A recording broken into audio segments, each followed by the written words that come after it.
আসসালামু আলাইকুম ওয়া রাহমাতুল্লাহি ওয়া বারাকাত।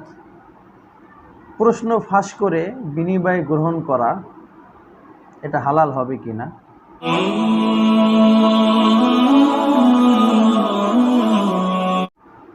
এর উত্তর হলো, প্রশ্ন ফাঁস করার মধ্যে প্রায় বড় বড় 3টা গুনাহ রয়ে গিয়েছে।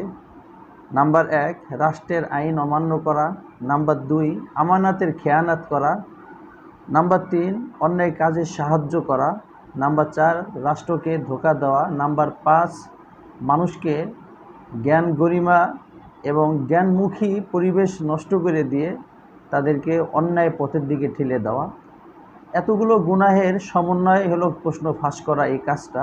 এই কারণে প্রশ্ন ফাঁস করে যে বিনিময় গ্রহণ করা হয় সেটা সম্পূর্ণ হারাম ইনকাম এবং ইহা তার জন্য ব্যবহার করার কোনো অবকাশ নাই।